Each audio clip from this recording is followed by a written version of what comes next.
And welcome back to the Power Accountability League. I'm your pal Dan L. This is my channel. Now that we have a new Batman, don't we deserve a new Kal-El? Today's video is entitled I'm Back. Actually, that's not the real title, but I am back. I needed to let you know that I'm back because I've been away for a long time. I've been on hiatus. I apologize for that. I've got a lot of new product in the pipeline, so I'm going to be uploading videos to the internet. I hope you enjoy them. Hope you check them out, and I hope you enjoy them.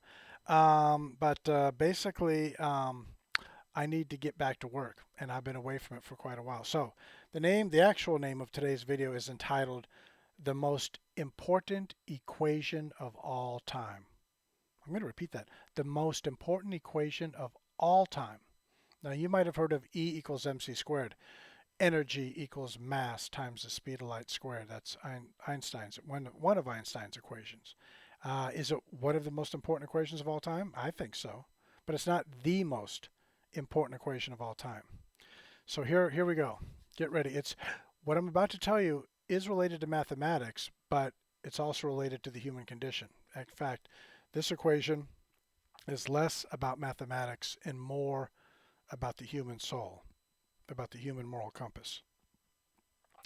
Irrational fear plus irrational ambition equals irrational aggression equals oppression equals evil. That's the flow chart to get from not wanting to be evil to becoming evil. I'll say it again. Irrational fear plus irrational ambition equals irrational aggression equals oppression equals evil. That's the equation, the most important one for human, not for the rest of life in the universe. For Homo sapiens, that's the most important, and I think it'll always be the most important equation because for humans and humans alone that we in the universe that we know of, this might now recently we've seen with our military's documented UFOs, and I'm sure other militaries have. So there other sentient life in the universe, sure, I'm happily willing to accept that. But from what we know right now, we are the only species in the universe that needs to be aware of this equation and have it govern our soul, have it govern our moral compass. You notice I'm using those as synonyms: soul, moral compass. Soul, moral compass. Those two things can equate or equatable to each other. Anyway, so I'm going to explain it to you. What's irrational fear? What's that? And I've talked about it before, but I'm going to talk about it again. You can be rational fear is if you're standing on a 90-story skyscraper and you're near the edge of the skyscraper, you're up on the top of the building, 90-story skyscraper, and you're standing near the edge, it's rational to be afraid of falling off or being pushed off, or maybe something grips your mind, you jump off. The point is, it's a rational fear. Fear of heights, that's rational. If you're standing on the edge of a cliff and you're looking down over the edge of a cliff, and there's a valley, a river, 1,000 feet below you, and you're afraid that the cliff might crumble or you might fall or a wind might blow you over the cliff, those are rational fears. There are other rational fears. Irrational fear. Well, let's see. How can we describe that? COVID 1984. It's COVID 19. Yeah, I'm stealing from, I don't know, is it Gateway Pundit? Anyway, one of the right wing websites calls it COVID 1984. So I'm gonna jump on that bandwagon. COVID 19. Oh, we can hide from nature. We lock ourselves in our homes. We'll wear a mask. We'll socially distance 6 feet away from everyone else, and we'll wash our hands 50 times a day. Do you realize at the end of the movie The Aviator, where Howard Hughes is portrayed as a germaphobe, and Howard Hughes in the back end of his life was a germaphobe. So we're now mandating that everyone be more mentally ill than Howard Hughes. We're more germophobish. That's not even a word, is it? We are germaphobes in a way that's more extreme than Howard Hughes. And Howard Hughes wasn't always a germ. I'm sure he had a certain healthy germophobia when he was younger. It didn't grip his personality completely. But in the last, I don't know, 20, 30, 40 years of his life or whatever, he became a germaphobe. And it's not important what became of Howard Hughes. What's important is now we're worse than that, all of us. And it's not because we want to be germaphobes. It's because it's at the point of a gun. It's mandated. The gut force. The government, by the way, governments always equal what? Force. And now governments are a necessary evil. You have to, if you want to have civilization, you're going to have a government, but you have to have a weak government that's frightened of the people. Remember, when the government is frightened of the people, you have freedom. When the people are frightened of the government, you have oppression. And right now, there's at least 330 million people in the United States of America who are frightened of the government. So you have oppression. But again, it starts with irrational fear. I'm afraid of COVID. It's not that COVID-19 isn't a bad thing. Of course, and we created it. The United States government helped fund a bioweapon in Wuhan, China, and then we released it on ourselves. Why? To influence the 2020 election. But what it all boils down to is irrational fear is something that's all around us right now. Now, we also have irrational ambition. Barack Obama said, I control how high the oceans go. One man, Barack Obama, who said, today the ocean stopped rising. That's what he said when he was inaugurated in 2009. Well, what? There's a human being who controls the depth of the oceans, the height of the mountains, our orbit around the sun, whether or not life exists at all in the universe. This is what we have become as a species. So as a species, irrational fear and irrational ambition. And Barack Obama is the poster child for ambition. And has it paid? Yeah, his ambition has done wonders for him, not for you, not for me, not for the planet, not for the United States of America, not for civilization, but for him alone. That is what ambition always boils down to. Individual ambition is always, well, I want to be the most powerful entity in the universe. This is the mental illness, the sickness of the human race. We don't govern our passions and we don't govern our ambition. Our whole attitude is it makes sense for us to manage everything. And we want the planet what? We want it covered in asphalt and St. Augustine grass. Does that sound like a world? Who's better at creating life on the earth, us or Mother Nature? I'm going to go with Mother Nature. Do this as an example. Pull up the sod on your property, front yard, backyard, your side yards, and let Mother Nature colonize your soil with her own creations, her own plants. She'll do much better job at putting plants on your soil than you will, because you just have one idea: green golf grass, and the planet is not supposed to be covered in asphalt and green golf grass. I think it's called St. Augustine grass, but it's so durable. I don't care what you think that golf grass is capable of. The reality is it's not biodiversity. Asphalt plus St. Augustine grass equals planet Earth. Does that sound like a healthy planet to you? Or thousands, millions of different species of plants colonizing the soil everywhere they can colonize? So I know which one I choose. By actual biodiversity, which means, because humans aren't good at biodiversity. We talk about it a lot, but Mother Nature's good at it. We're good at, again, uniformity. Take a look. What about homeowner associations? Do they encourage biodiversity or do they encourage conformity? So that's what HOAs are exactly like the government. The government encourages conformity, and so do homeowner associations.